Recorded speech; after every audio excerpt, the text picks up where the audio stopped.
Welcome back to Conversations That Build, where we have powerful conversations that can turn into impact, legacy, and change.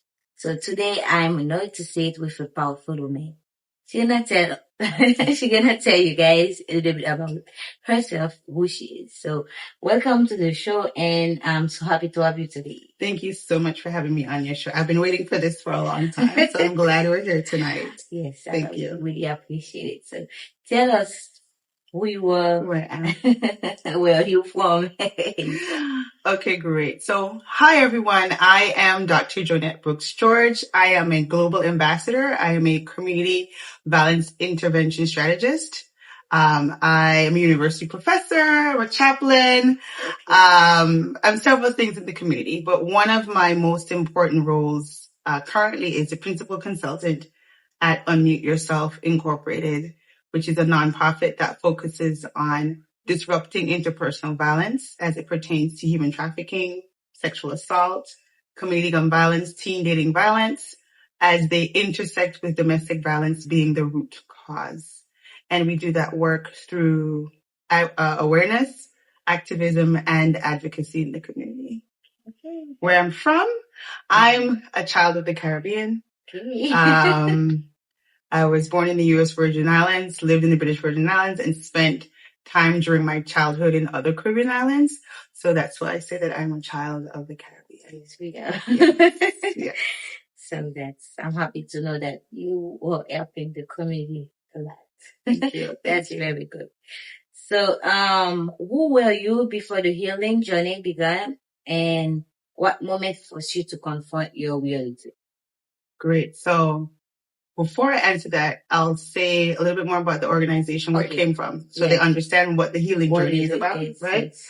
So the organization Unmute Yourself came about because of my own journey, the topics that we confront, the violence that we disrupt are elements that were part of my life growing up. So it's the organization is creating a space for individuals who have dealt with these various issues to have someone who's versed in it, lived experience, trauma informed, and trained academically to handle the challenges that they would be facing. So back to your question about when did I start my healing journey? I don't know of a specific point that I could really say. I started it and I stopped, and then I just functioned for a while and realized that this function wasn't working. And I would say the real turning point for me to take my pain into purpose was in 2023. It was March 18th. I was rushed to the hospital by my husband. My blood pressure was 50/35 or something like that. They were like, "How are you alive?" This was like comatose blood pressure. And soon after they got me checked in, I passed out. I was cold blue for a while. And once they revived me, my recollection of the time that I was not present in this realm, I had an encounter with God, a conversation. And I understood after that encounter that the healing that I have realized up until that point is not just for me. It's for me to to others. So that's where the pain became purpose. But I would say maybe from 2022, February, I had a mild stroke because I had a lot of stress at work. Ending of January, early February. And I think that's kind of when I started to refocus and really look within and work on being a better version of me. So I would say 2022, and then 2023 was when I just kind of launched. That's like the point. Like the last point. Yeah. The last point was like, yeah, you gotta do this. Yes. Yeah, definitely. Yes, it's really good to turn your pain into your purpose or your power and anything. So, and trying to heal others. Yes. Yeah, that's a really good purpose. You've lived through multiple layers of trauma, like you say, right? Mm-hmm. What does true healing actually look like beyond what people see on the surface? Very good question. True healing requires you understanding that what happened to you wasn't your fault. Not blaming yourself for what happened to you. In most cases, especially if it's childhood traumas, you had no real fault. No idea. And the adults around you allowed things to happen, right? Whether they knew they allowed it or not. Yeah, but it's like inconscious. Exactly. They weren't conscious of what was happening around them, or So understanding what happened to you, your role in that journey as being victimized, and walking through the healing of I'm using the word healing again, we're talking about the healing journey, but the awareness of what happened to you and disconnecting yourself from responsibility for it, especially when it's not your responsibility. And then processing through the forgiveness that's needed, the understanding of the value you bring, and as you walk through that and you go through the forgiveness, then disciplining yourself to stay in this place of thought. Because it's a new mindset, a new focus, a new you. And it's important for you to really stay disciplined. So one, finding your true identity, I would say, if I want to list it out, finding your true identity, understanding what happened, what you need to heal from. Yes. Admitting that you need to heal. In the process of healing, discovering your true identity, then working through the process of forgiveness of self and others for what happened, and then staying in a disciplined mindset where you're not going to let yourself fall back into behaviors that you've identified aren't helpful for you. Like when you were going through the trauma, certain behaviors were survival mechanisms. You had to grow up quickly to survive, and be hyper independent as a child for your survival. But now you're an adult and you're in a relationship. Do you have to be hyper independent? No, it's not serving you any good, right? So it's kind of like looking at the things that you did for survival and determining, are these survival tools necessary, or are they creating toxic behaviors? Yeah. So that's what I would say the journey of healing looks like. Yeah. It's not fun. It's real yucky. Yeah, that's really deep too. It's real yucky. It's hard. I wouldn't say hard. It's challenging. Yeah, to go back and face some of the things that all the things that you have to look at. Yes, exactly. Because you can't let go if you don't address them and acknowledge them. I mean, like knowing that somebody did hurt you, and you have to forgive that person, not for them, but for you, exactly. For your peace. Exactly. Yeah. Because that person is living in your head forever and ever. It's still there. It's stuck there, but this person has already passed. Like, correct. They're gone. But you still stuck with that idea, or like the thing that you did. Like, forgive them for yourself. Correct. So I remember I was waiting for someone to say excuse for something he did. So I was like, this is where my healing started. Like when I started to, okay, I don't want you to excuse. I didn't tell him that. I was telling myself, I don't want you to tell me, apologize anymore, but I have to give up, like, let this go and build a new me and start a new thing. Because sometimes you'll never get closure. Yes. They'll never admit they were wrong. No. They keep living the life and you keep, correct. And you keep you're stuck here and they've already gone. Exactly. Yeah. But forgiveness is one of the hardest things for people in the healing journey. So that's usually one of the last things that get done, but it's important.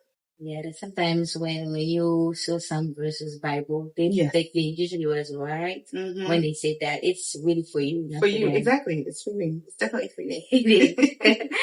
Yes. At what point did you stop identifying as a victim and start stepping into your voice, and what did that transitions require from you mentally and spiritually? Really good question.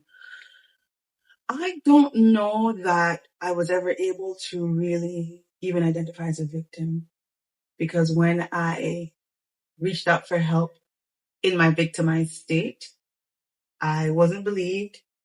I was told not to talk about it anymore. I was told just don't go over there anymore. I was told it was your fault. You shouldn't have been there. You knew better. If that was what you felt, why didn't you go with your gut? All the different scenarios. You should have researched more, the various, blaming the victim. Yeah, that's true. That's a lot. Yeah. Especially the one that said you're not supposed to be there. Exactly. The big thing for girls. Correct. Exactly. You shouldn't have been there. Well, I'm in grandma's house. What are you talking about? Where else was I supposed to be? Right? So yeah, that didn't allow me to even accept that I was victimized. It just felt that I am a mess up. I'm a screw up. I keep making bad decisions. I keep falling into bad things. And because my victimization was never addressed, I kept walking through life being vulnerable. And that vulnerability made me accessible to others to come and victimize me and engage, and create more violence in my life.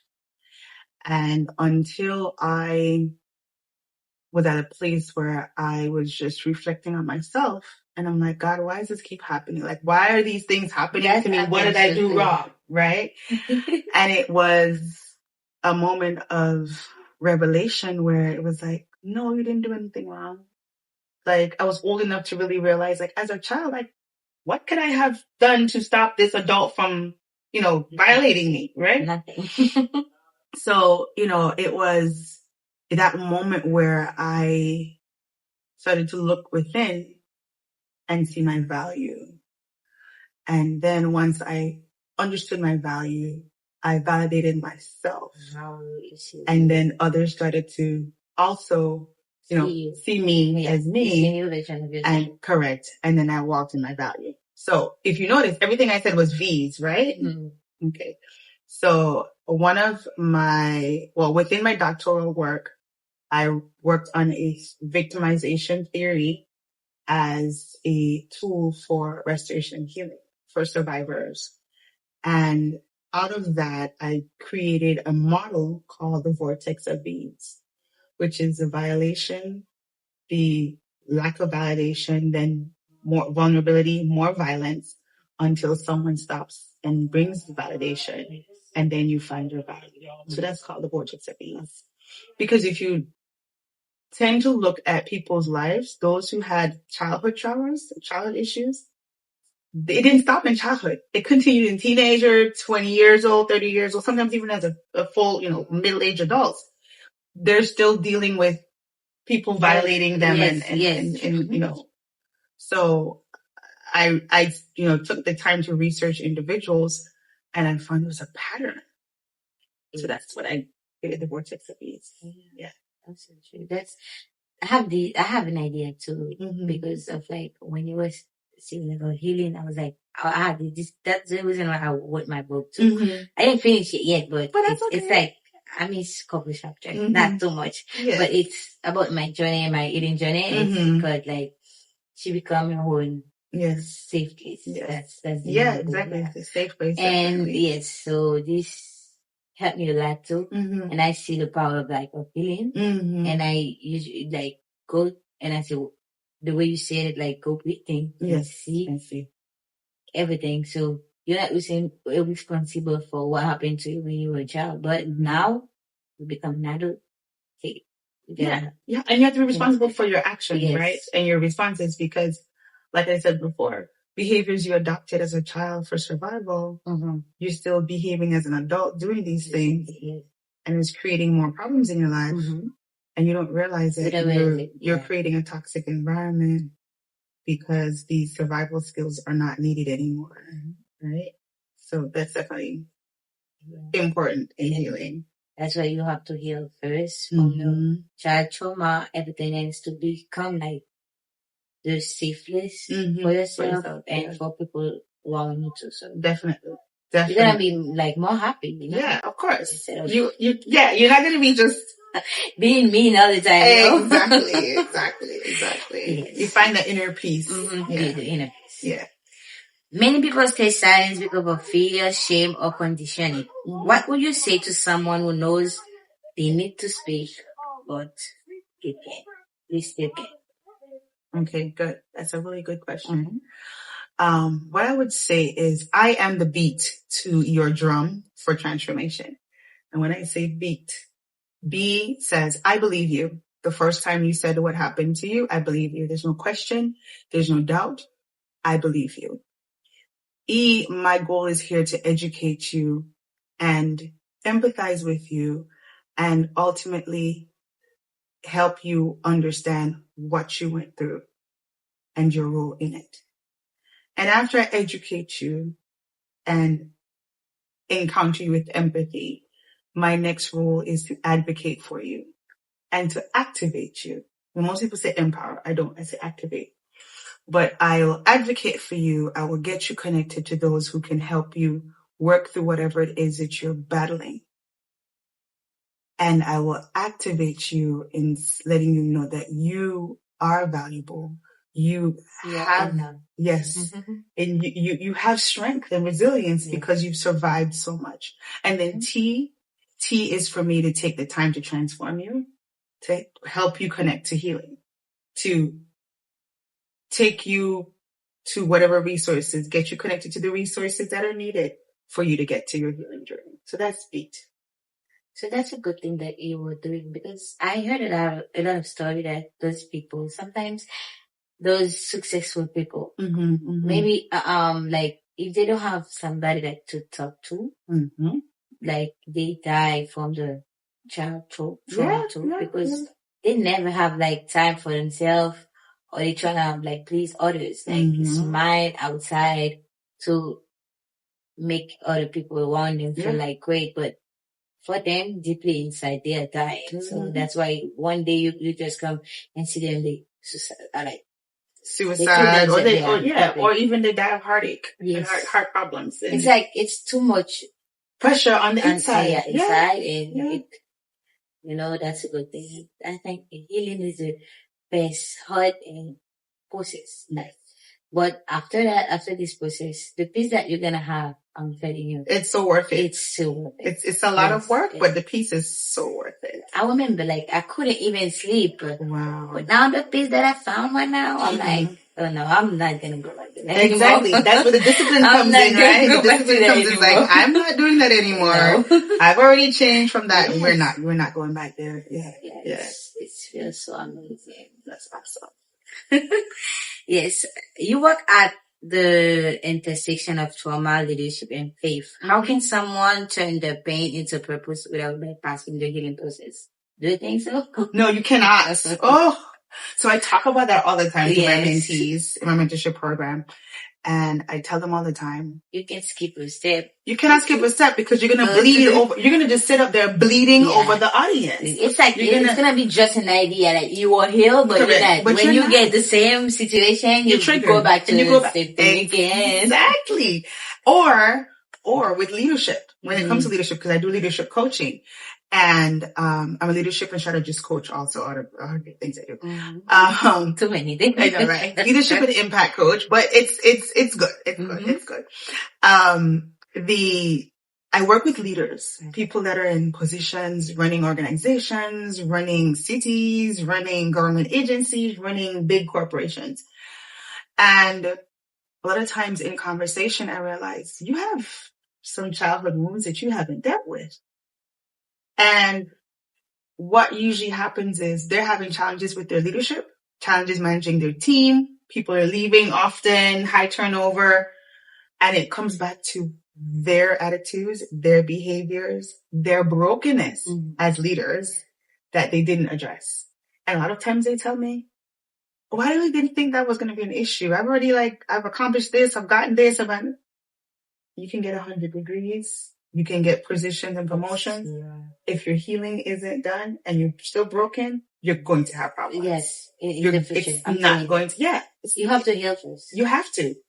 And think about it. So when you talk about books, I have a series of books called the Cracks series. And if you think about building a home and if the foundation has cracks, the higher you build that property, the more damage you're going to have in the foundation. Yes. It's the same thing in leadership. If you have a cracked foundation and you keep getting promoted and promoted and promoted and promoted, you're moving up the ranks higher up, Yeah. your foundation's going to start cracking. And it's going to show up. Well, it's gonna be a big, big hit. Like, it's gonna hit hard, so hard. Correct. Because you step, like, you skip You skip the step, whole... you step, the main step. The main step, exactly. Yeah. Correct. So, correct. And then faith, you were going to say faith, yeah. Yes. So that one is... For me, faith is a huge part of helping you heal. It is. Right? It is. Being able to understand that someone, a higher being that created you, sees you as special, as beautiful, as lovely, as I'm telling you, everything opposite to what the world is saying, right? If it's not that, like when you go somebody, like people keep like they don't validate you anymore, or they just like, for example, if you have something to present them, they say you wanna like qualify for the job, things, exactly, and you're like, even though you did the work that you're supposed to do, so now understand that you are special to that. Keep you moving certain way, like you feel the power in you. You know, yes, you don't stop. You're like, it's okay. You don't see me, I'm gonna keep going. Yes, because this is what God want me to do. Correct, and that's help you to reflect all the way too. Yeah. And I was saying, like, when you were in peace, like after the healing process, like when you see someone, you can just study to talk to that person. You see the brokenness in that person. Listen, you don't you have deal with a lot of trauma. I don't understand. Exactly. I don't even have to talk to them. Like you walk in the room and I can see it. Like, oh, you can feel it. You can feel it. You can see it. You're like, oh, yeah. Okay. Keep calm. So I don't want to deal with that because I know you're in a process. Correct. You need to. Correct. And sometimes it's for us to say, hey, I see that you're dealing with a lot. Have you considered seeing a therapist or a coach or something? Because sometimes they tell that you just talking, but you can see, you can feel it because you went through that process and you know how people react when they are in that because you were there before. Precisely. And the fact is, not just that you were there before, you paid attention to when you were there, because there are people who were there before and when they just keep going and they don't care because I did it, I'm done, I'm on to the next thing. But I tell my mentees and my clients, journal, pay attention to what you're going through because it'll come back. It'll try to come back. It'll trigger you. Life, we're human. Yes. But once you took the time to be intentional and you paid attention to it, you'll know, I'm not going to make that mistake again. I see you. Exactly. I'm going to skip that one. Correct. I'm not doing that anymore. I'm not doing that anymore. Exactly. That's why you have to pay attention. Yeah, you have to. That's really That's important.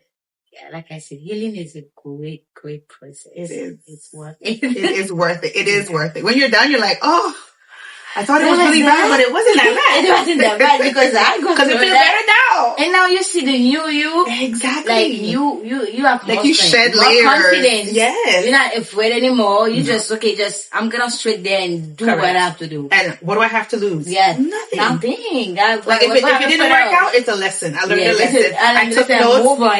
Exactly. Paid attention. Right? Took notes. I'll keep going. Yeah, that's really good. So I'm glad that we go through this and we can teach all this. Exactly. That's the important part. Definitely. Yeah, so how we are at the end of it. So that was so fast. It was a good conversation. Yes, I know. It was. So, thank you. Yeah, I'm happy. If someone is listening right now and feels broken, like unseen or stuck in the journey, what are things that they can do that can help them to step up? Yeah, that's a really good question because sometimes even when you're with a therapist or a coach, you get to a point where you kind of feel stuck and you're like, why am I even doing this? I don't feel like it's really working. You're just bringing up a lot of traumas and now I'm talking about people and now I have to confront them because I'm talking about what happened, all the fears. I would tell them that your concern is not what someone else's perspective is going to be of what you went through. What's important is sticking to the journey of healing because as we just shared, what's on the other side is awesome. Mm-hmm. It is awesome. I will tell them to maybe consider, if you feel stuck with your therapist, consider getting another one. If you feel stuck with therapy, consider getting a trauma coach. The methodology is different. Mm-hmm. If you feel that your faith isn't where it needs to be, and you haven't tried a therapist, try a therapist. Right? Shift your options. You have faith, you have therapy, you have trauma coaching. And those are the main 3 ways to start walking through the journey of healing. Journal. Right. I used to do your that. thoughts. Yeah. I remember when I was a kid, before hands, that's the thing that helped me a lot. Yes. Because I didn't have anybody to talk. Like I was so shy, and I don't want to talk to anyone. And I take my notebook every time I go through something, so I just write it down. I feel it's better. like I just release everything that was going through in my head, and you feel peace and everything. So that's why I say, so this helped me before I gotta do this again. Exactly. Yeah. Exactly. When I'm like, I feel like, I'm not doing this. Yes. Yeah. And that's really cool. For me, because my diary when I was a child was found and I got in trouble for what I wrote in it. I tell my clients if you don't want anyone to happen to see what you wrote, write it out, whatever thoughts come to mind, and burn it. Burn it. Yeah. And burn it and release it. Because even watching it burn, it was a feeling of catharsis. You're like, okay, that is now gone. Right? Permanently gone. And you can release it. Like, last thing again, I remember, like, if I was mad with someone and wanted to tell them the things, I couldn't tell them, and I just write it down. Same thing. I feel, yes, I'm better. Exactly. Exactly. That's the same thing. Yeah. That's how I was too. Yeah. Yes. So I was so fun at the time. But we were kids. Yeah. I don't know where I found this mentality to react like that. Listen, I knew I found mine because I used to read Nancy Drew books. And Nancy Drew had a diary and she put everything in her diary and her secrets. So that's where I got it from. Yeah. But the reason why maybe it's because I didn't have anybody to talk to. Yeah. So I stay alone. So I said, let me take. Exactly. I don't like. That was for me. I don't like this. You did that to me. I don't like that. I couldn't talk about what happened to me. I was told never to talk about it again. So I couldn't talk. So I just write it in the books. And I love to write. I used to write books and I used to be in competitions as an elementary student with adults in the community for writing competitions. Cause I used to love, everybody who knew me in elementary school expected me to be an author. Yeah, no, I don't write like that anymore. I didn't like being an author, but now I get a feeling. I remember I wrote my first book maybe I was 15 or 14. Oh wow, that's good. It was it's like a workbook. The teacher asked us to write it. It was like most. It was mandatory. Yeah, it was mandatory. You have to do it. Wow. Either way, you're not gonna pass the test. So the course is so I gotta do this. I gotta do this. I just did it. But that's awesome. That's a yeah. That's awesome. Yeah. So I appreciate you coming here, and I really like our conversation, and that's a good thing to women. Yes. Talking about healing is so great. Yes, I hope we keep in touch. And of course. Thank you so much. And continue to work, I appreciate that. Yes. And you continue doing what you're doing. Letting other people know the importance of healing. Yes. Awesome. Thank you. Yeah. Thank you. It was Conversations That Big, guys. So until next time. Bye. Bye.